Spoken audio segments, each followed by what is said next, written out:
Hello दोस्तों, कैसे हैं आप सब लोग। आप सभी का एक बार फिर से स्वागत है हमारे YouTube channel grow with us पर। दोस्तों, बहुत सी कंपनियों में अगर आप वर्क करते हैं तो वहाँ आपने देखा होगा कि वह जो बैलेंस शीट बनाई जाती है उसकी हमें ऑडिटिंग करनी पड़ती है। जो बहुत सी बड़ी कंपनियां होती है वो अपनी बुक्स की ऑडिटिंग करवाती है, या तो वो बाहर से सीए हायर करती है या फिर अपनी कंपनी के जो बुक्स है बुक्स का डाटा वो किसी ऑडिटर के थ्रू उन्हें वेरीफाई कराती है। तो दोस्तों, ऐसे ही बहुत सारी सोसाइटियां होती है जैसे कि कॉर्पोरेट सोसाइटी, बैंक सोसाइटी या फिर आईटी सेक्टर। ये जो होती है, हर एक कंपनी जो रजिस्टर्ड है कंपनी एक्ट 2013 में, वो अपनी बुक्स को वेरीफाई कराती है। तो उसी से रिलेटेड आज हमने एक वीडियो बनाई है जिसमें हम सीखेंगे कि हम अपनी बुक्स में स्टॉक की कैलकुलेशन कैसे करते हैं। दोस्तों, स्टॉक की कैलकुलेशन एक तरह से अगर मैं कहूँ तो इसे हम वैल्यूएशन भी बोल सकते हैं। जो कंपनियों में हमारा रॉ मटेरियल यूज़ होता है कॉर्पोरेट सोसाइटी में, तो उस स्टॉक की वैल्यूएशन को हम किस तरह करेंगे आज हम इस वीडियो में सीखने वाले हैं।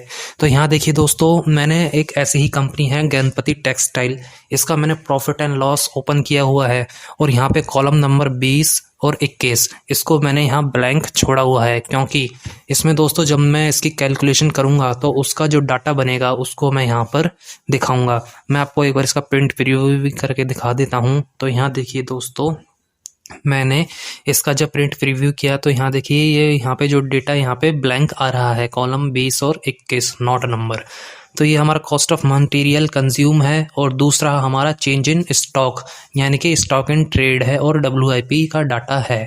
तो इसको मैं थोड़ा स्क्रॉल डाउन भी कर लेता हूँ। अब इसको मैं यहाँ से क्लोज करके, अब मैं इसी के जस्ट बगल में देखिए स्टॉक ऑडिटिंग के नाम से शीट बनी हुई है जिसमें आपको यहाँ पे सारा स्टॉक दिखेगा, ओपनिंग बैलेंस, क्लोजिंग बैलेंस, उसका रॉ मटेरियल, WIP में ओपनिंग कितना है, क्लोजिंग कितना है और ड्यूरिंग द फाइनेंशियल ईयर हमने कितना परचेस किया है।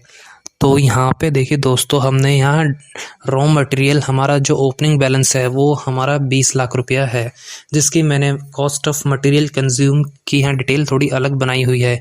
दोस्तों, कॉस्ट ऑफ मटेरियल कंज्यूम अलग बनता है और हमारा WIP का जो डाटा होता है और स्टॉक इन ट्रेड वो उसकी डिटेल हमारी अलग बनती है, क्योंकि ये दोस्तों दो जगह हमारे प्रॉफिट एंड लॉस पे इम्पैक्ट करती है। तो अब कॉस्ट ऑफ मटेरियल कंज्यूम की हम वैल्यूएशन कैसे करते हैं इसकी, दोस्तों चलो मैं आपको बताता हूँ। सबसे पहले हमें यहाँ पर अपना ओपनिंग स्टॉक लेना होता है जो कि हमारा रॉ मटेरियल का होता है।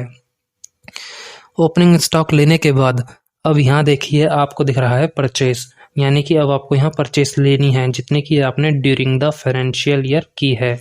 तो मैंने यहाँ 50 लाख की परचेस को यहाँ से सिलेक्ट कर लिया है। अब आपको यहाँ पर अपना क्लोजिंग स्टॉक लेना है।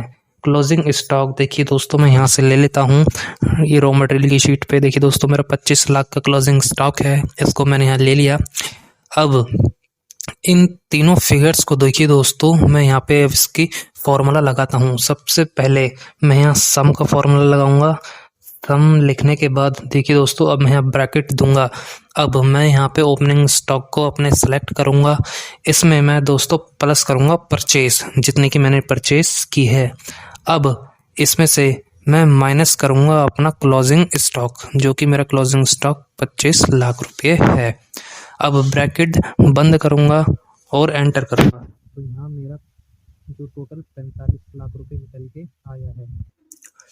तो यहाँ देखिए दोस्तों, ये जो वैल्यू निकल कर आई है 45 लाख रुपए, ये हमारी सिर्फ रॉ मटेरियल की cost of material consumed value है, यानी कि इतना मटेरियल 45 लाख तक की जो वैल्यू है ये हमने अभी तक कंज्यूम किया है। अब इसी तरीके से अब हम यहाँ WIP का बैलेंस सेलेक्ट करेंगे, ओपनिंग बैलेंस, ठीक उसी तरह फिनिश्ड गुड्स का भी सिलेक्ट करेंगे यहाँ से। अब हम स्टॉक इन ट्रेड को सिलेक्ट करेंगे, ठीक इसी तरह अब हमें यहाँ पर इन तीनों का क्लोजिंग बैलेंस भी सिलेक्ट करना है। तो देखिए दोस्तों, क्लोजिंग बैलेंस मैं इसको यहाँ सिलेक्ट कर लेता हूँ, लेकिन इन तीनों का जो टोटल था वो मेरा 68,94,000 रुपये आया है। अब मैं यहाँ पे प्लस का साइन दूंगा और WIP के क्लोजिंग बैलेंस को यहाँ पर लिंक कर दूंगा। ठीक इसी तरह फिनिश्ड गुड्स और स्टॉक इन ट्रेड को भी मैंने लिंक कर दिया है। अब दोस्तों, ओपनिंग इसमें से हम क्लोजिंग बैलेंस माइनस करेंगे तो हमारी कॉस्ट ऑफ कंजप्शन निकल के आ जाएगी, जो कि हमारी इन्वेंट्री की और WIP और स्टॉक इन ट्रेड हमारी तीनों की है। ठीक इसी तरह देखिए दोस्तों, मैंने यहाँ ओपनिंग में से क्लोजिंग बैलेंस माइनस किया और इसी फॉर्मूले को नीचे तक ड्रैग डाउन कर दिया। अब मेरी जो टोटल वैल्यू निकल के आई 6,42,000 रुपये की मेरी फिनिश्ड गुड्स की कंजप्शन निकल के आई है। अब मैं यहाँ पर इसको यहाँ लिंक कर देता हूँ, इसको थोड़ा बोल्ड भी कर देता हूँ फॉर्म इसके। देखिए दोस्तों, इसको थोड़ा मैं यहाँ बॉर्डर में दे देता हूँ। अब ये दिखने में भी थोड़ा अच्छा लग रहा है। अब मैं अपने प्रॉफिट एंड लॉस अकाउंट में जाऊंगा और इसको देखिए दोस्तों, जो हमारी वैल्यू है इसको मैं अब एक एक करके यहाँ पर लिंक कर देता हूँ। स्टॉक ऑडिटिंग पे जाऊंगा, 45 लाख को सिलेक्ट करूंगा और दोस्तों आपको ये पूरे 45 लाख नहीं लेने, इसको डिवाइडेड करना है 1,000 रुपये से, क्योंकि हमारी जो प्रॉफिट एंड लॉस वो हमारी 1000 में बनी है। अब इसी तरीके से मेरा यहाँ कॉस्ट ऑफ मटेरियल कंज्यूम आ गया है 4500 रुपये। अब लेकिन ये दोस्तों हमारा 1000 में से डिवाइडेड है। अब इसी तरीके से मैं अपना स्टॉक एंड ट्रेड को भी यहाँ पे सिलेक्ट करूँगा, जो 642 की वैल्यू मेरी आई है। अब इसको भी मैं यहाँ डिवाइडेड कर देता हूँ 1000 रुपये से। डिवाइडेड करने के बाद जैसे ही एंटर करूँगा ये मेरी यहाँ वैल्यू आ गई है। लेकिन दोस्तों मेरी जो टोटल कैलकुलेशन, टोटल इनकम और टोटल एक्सपेंस है, उसके फॉर्मूले को भी मैं यहाँ एक बार चेक कर लेता हूँ, क्योंकि उसका वो यहाँ चेंज नहीं हुआ है। ठीक इसी में सम का फॉर्मूला लगाता हूँ और टोटल कर देता हूँ। तो देखिए दोस्तों, मेरी इनकम तो टोटल हो गई है। अब नीचे एक्सपेंस को भी मैं यहाँ टोटल कर लेता हूँ। बराबर सम का फॉर्मूला लगाऊंगा, वैल्यू को सिलेक्ट करूँगा और एंटर। अब इसी तरीके से यहाँ मेरा जो प्रॉफिट निकल के आया है बिफोर टैक्स, वो इनकम में से माइनस करता हूँ मैं अपने एक्सपेंस, तो जो 26,990 का जो मेरा है प्रॉफिट बिफोर टैक्स आ गया है। अब इस प्रॉफिट बिफोर टैक्स को मैं यहाँ नीचे सेलेक्ट कर लेता हूँ।